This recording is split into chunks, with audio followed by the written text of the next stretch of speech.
Hallelujah. Awurade yɛda wase papa, yɛda wase pa wone awaye edi amma yen. Nkakra wode yɛtwa bosumi made yɛwura bosumi June mu. Aseda kɛseɛ nka wodin. Yɛntimi mfa wase den ni de biara da. Ebisa woni yɛdi ne yie. Awurade yɛde ani ansa yakwakoda hɔ, ebre yɛfam krada yɛpo yɛhu. Yɛkɔda ne yɛda yɛsɔre yɛ no.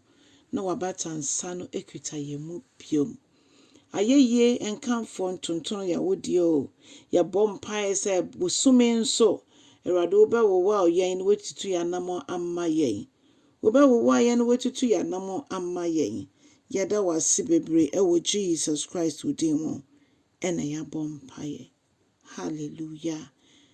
Ɛnnɛ nso nyame nkronkron yɛ Mpae se fa wakwan ne di wo hene. Ewo yen komodie ene yade sua mu.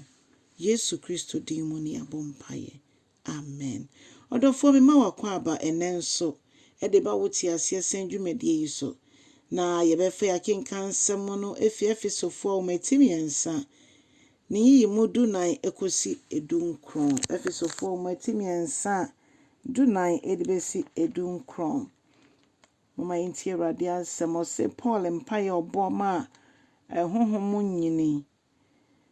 Na Paul ka sɛ medwene we nyina ho a medwene se dia modɔ tie wɔ Kristo mu a me kotodwe nim ɛbɔ mpa ye kyerɛ agya no sɛ agya no ɔyɛ wiase nyina yɛfoɔ no ɛsɛ ɔno ɛna n'anionyam ɛnka no na ɔma n'anionyam ne bi ɛnhyɛ mo atare ma sɛ yen so yekotodwe gu fam sɛ Awurade boa yen na wani onyam Awurade ento yen so afei wahoɔden a efiso mo so fa dom yen hye ye honhom ahoɔden eden na wo honhom so ɛyɛ ɛma yen na afei ma Yesu Kristo enye ye nipadue yi ne tenabea na ntena yakoma mu bra yɛde yɛ ho nyina ɛto no so ne yɛke nyina yɛ Paul Mpae ɔbɔm agidefo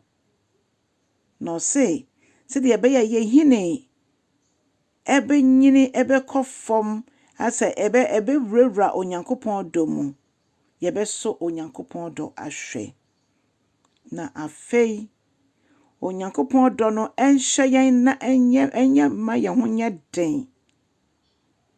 Afei yesua nyame asɛm nso a Awurade ɛma yɛnte ase ɔmfa ne tumi no ɔnam so ma yɛnte ase sie yɛ Nyankopɔn ɛma nso so no ɛsɛ sɛ yɛso Nyankopɔn dɔ no hwɛ sɛ ne dɔ no ɛtrɛ ɛwa emu dɔ na afei ɛyɛ ɔdɔ a ɛyɛ sonko ɛno nti ɛnka Onyankopɔn mu dɔ anaso Onyankopɔn mu suahu no a ɛnam ɔdɔ a wɔ Kristo Yesu mu no aboa yɛ ma yɛtime tintim ama Awurade ɛwɔ mu so Onyankopɔn dɔ no yɛntimi nti ne nyina ase de nanso yɛhwɛ de Yesu aba abɛyɛ ama yɛn a ɛma yɛte ɔdɔ no ase wɔ kwan bi so sɛ de ani hu no ɛnyɛ saa kro Onyankopɔn dɔ ɛkyɛn saa so bi betimi asoma ne dɔ ba baako pɛ sɛ ɔmfa ne ho ɛmbɛbɔ afɔre ɛmfa ma de bɔnyɛfo a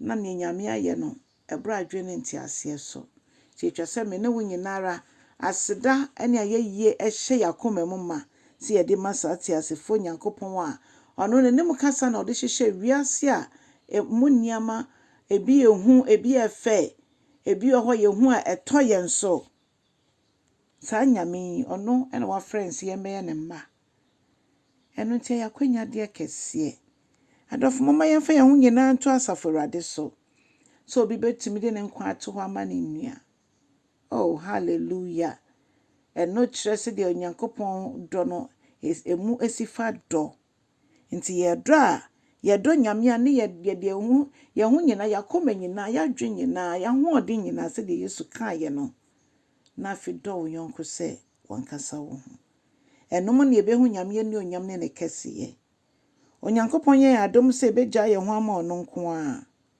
na wayɛ yɛn soronko na wafa yɛn so atwe akra mo Awurade.